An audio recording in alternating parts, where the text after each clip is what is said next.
adduunku intuu ku mashquulsan yahay bariga dhexe iyo dagaalka Iiraan, dhinacan kale badweynta Atlantika iyo badda Kariibiyanka waxaa jiro dal dadkiisu yihiin bilaa koronto, bilaa biyo, bilaa cunto, gaajo daraaddeed u dhiman rabo. Waana dalka Kuuba.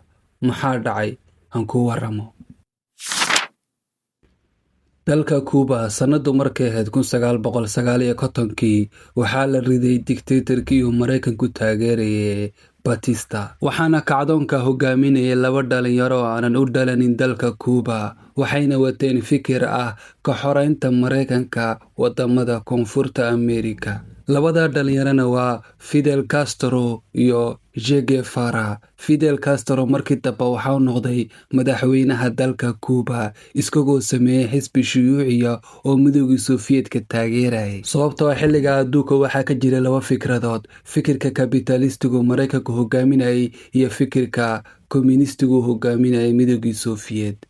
Kuubana waxay noqotay dal komunistiya. waa dal Mareykanka u jiro laba tallaabo oo keliya haatay. Mareykanka taasna waxay ku riday argagax, sababtoo Mareykanka komunistiga meel dheer ayuu kala dagaalamayay Yurub iyo Aasiyada bari sida Kuuriyada iyo Vietnam.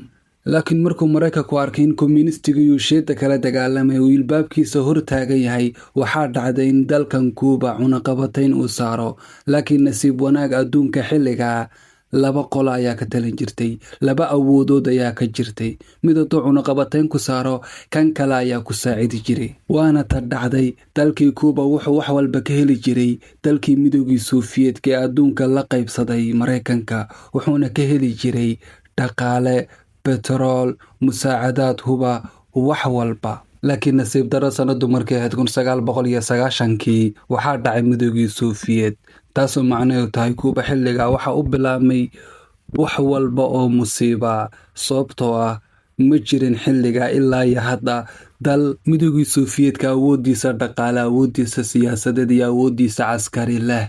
sababtoo ah adduunka xilligaa waxa la wada wareegay Mareykanka, ganacsiga iyo wax walbana doolarka ayaa lagu kala iibsanayaa. sababta kale labaadna, dalkan Kuuba kuma yaala Aasiya sida waqooyiga Kuuriya, Shiinaha iyo Ruushka ku dhajisan oo halkaa wax walba ka heli karo. laakiin dalkan Kuuba wuxuu ku ag yaalaa Mareykanka. dalkan Kuuba waxaa saaran cunaqabataynta Mareykanka xilligii midowgii Sofiyeetka ilaa iyo hadda. markaan ku dhahayo cunaqabataynta Mareykanka saaranna, adduunku amba qaramada midoobay cunaqabatayn ma ay saarin dalkan Kuuba.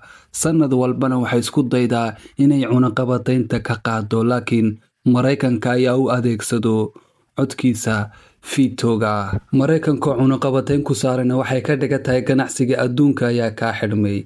betroolkii waxa lagu iibiyaa doolar, wadamaduna kulama ganacsan karaan, sababtoo ah Mareykanka ayaa gacanta ku wada hayo, lacagtiisa ayay isticmaalaan si ay u ganacsadaan. dalkuna wakhtigu wuxuu joogsaday 1970 ilaa iyo xilligaana waxaa madaxweyne ka ahaa Fidel Castro. Fidel Castro madaxweynenimada wuxuu iska dhiibaan buu iska wareejiyey 2008 waxaa madaxweyne noqday walaalkii Raul Castro. Raul Castro xilka wuxuu joogay 2008 ilaa 2018. 2018 xisbiga shuyuuciga ka jira dalka Kuuba ee sida xisbiga shuyuuciga Shiinaha wuxuu xilka madaxweynenimo u doortay Michael Diaz 2018 ilaa iyo haddana iskaga ayaa ah madaxweynaha dalka Kuuba. midowgii Sofiyeet kadib dalkan Kuuba wuxuu galay xaalad adag cunaqabataynta Mareykanka ee saaran awgeed. dad fara badan ayaa shaqooyinkoodii waayay, lacagtoodii ayaa dhuka gashay, noloshii ayaa qaali noqotay, bilaa betrool bilaa gaas ayuu noqday, taasoo macnaheedu tahay korontadii iyo baasiinkii ayaa go'ay, taasoo keentay in dad fara badan oo dalkan ka soo jeedo ay iskaga haajiraan wadamadan kale Latin America iyo Mareykanka. laakiin dalka Kuuba midowgii Sofiyeetka kadib ilaa 2020 wuxuu iskaga noolaa dalxiiska, sababtoo waa dalka kale ka duwan. wakhtigu waxuu joogsaday 70-meeyadii iyo waxa kaloo ku noolaa betroolka iyo gaaska ay siinaysay dalkii Venezuela inta uu joogay madaxweynihii uu Mareykanku afduubtay bilowgii sanadii 2026 Nicolas Maduro iyo madaxweynihii kale kasii horeeyay Hugo Chavez ee kasoo horjeeday gumaysiga uu Mareykanka ku hayo adduunka. taasoo macnaheedu tahay Mareykanka iyo kapitalisnimadiisa ayuu kasoo horjeeday. Cuba iyo wadamada kale Shiinaha iyo Ruushka ayuu saaxiib la ahaa. Cuba ayuu saacidi jiray. Shugtii labaad ee ugu weynay dalkan Cuba waxay soo gaadhay sanadii 2020 xilligii koronaha waxaa dhacday in dalxiiskii uu dalkan ku noolaa uu joogsado 2020 kadibna dabcan dalxiisku waa uu yaraaday, taasoo macnaheedu tahay dhaqaalihii dalka iyo noloshii dalka jug weyn ayaa soo gaadhay. Jugtii saddexaad ee ugu weyneyd ugu dambeysana waxay soo gaadhay bilowga sanada 2026 markii Maduro la afduubtay madaxweynihii Venezuela, taasoo macnaheedu tahay betroolkii iyo gaaskii soo gaadhaya dalkan uu go'ay. Dalkii ugu dhawaayay ugu yaraan ka caawin jiray dhinaca gaaska iyo betroolkana Mareykanka markaa uu qabsaday noloshii ayaa sii xumaatay. Meelaha cuntada lagu qaybiyo saf dheer ayaa loo galaa sababtoo ah dadka inta ugu badan bilaa shaqay noqdeen, waxaana ka sii daran inay gaajo daran ay hayso. Jasiiradan inteeda badan korontadu waa ay ka go'day amba aad ay ugu yar tahay, saacado badan ayayna maqnaataa. Trump markii uu qabsaday dalka Venezuela wuxuu ku celcelinayaa waxa ku xigto dalka Cuba, laakiin dalka Cuba Venezuela uu kasii jilicsan yahay. Dalkan cunaha ayuu qabtay in ka badan 60 sano.